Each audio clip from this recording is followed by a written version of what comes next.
It worked for me. It worked for me. I did it. It worked for me. That's why I'm telling you it works. All right, now, just do the word. Okay, now, at the banquet night, now remember this, now tonight is the second banquet, right? Okay. So now Haman comes to the banquet, and now he's a total wreck. You must understand that. By now, he doesn't know whether it's Arthur or Martha.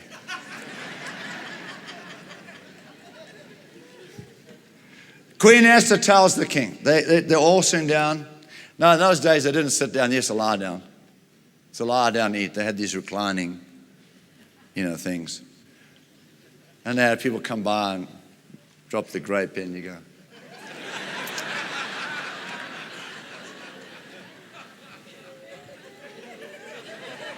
Some of this, all they had was lie there and chew. Lie back and chew. And all the servants would walk around with whatever you want. If you want one of these, okay. So anyhow, they're reclining back and they're having their fellowship. And the king says, now, Queen Esther, please, what is it you want?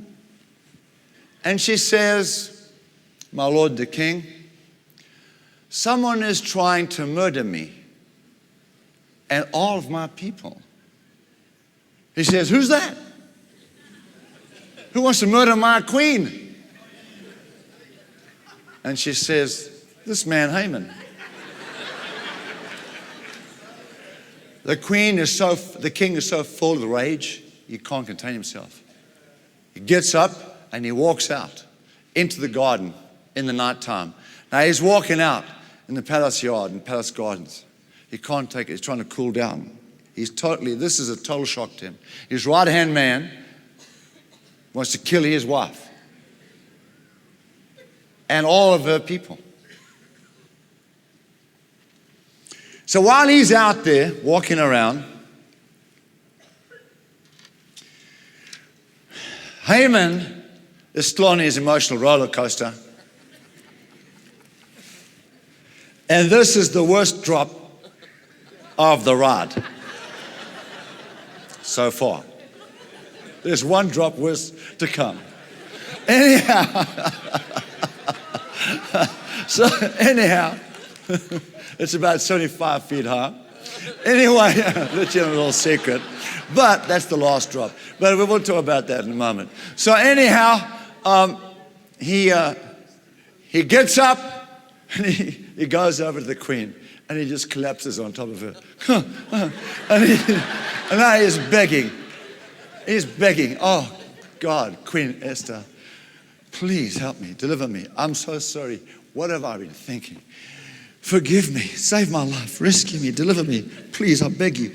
And he's lying on top of the queen. You got it? Lying on top of the queen. And the king walks back in. And he says, Esther chapter 7 verse 8, and he says, will Haman even assault, sexually, right? Even assault the queen right here in the palace before my very eyes?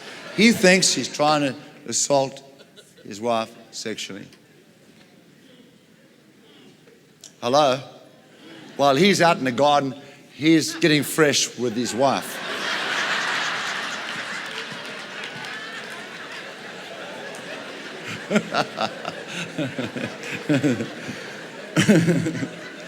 Okay.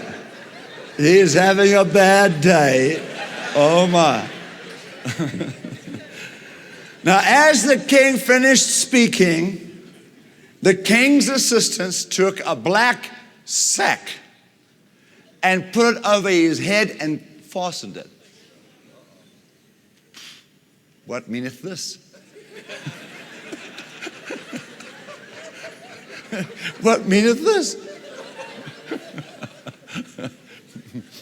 You're going for a ride. That's your last drop on your roller coaster. And so one of the assistants says to the king, Haman built a 75-foot, 25-meter high gallows on his own property to hang Mordecai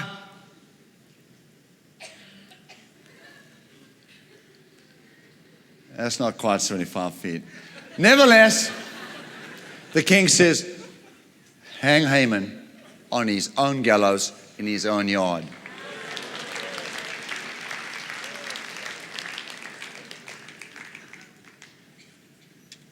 And verse Esther 8:1 says, on that same day, King Xerxes gave the property of Haman, the enemy of the Jews, to Queen Esther. Then Mordecai was brought before the king, for Esther had told the king how they were related. The king took off his signet ring, which he had taken back from Haman, because Haman was passed in the laws with the king's approval. He was running the country as a president, right? So he gives it to Mordecai. The king took off his signet ring, which he had taken back from Haman, and gave it to Mordecai. And Esther appointed Mordecai to be in charge of Haman's property, which she now owned. The lives of all the Jews were saved.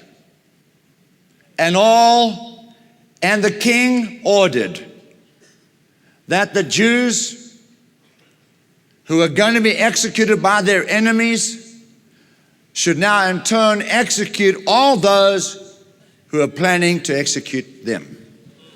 And there was a great execution across the land where the Jews executed their enemies in the land.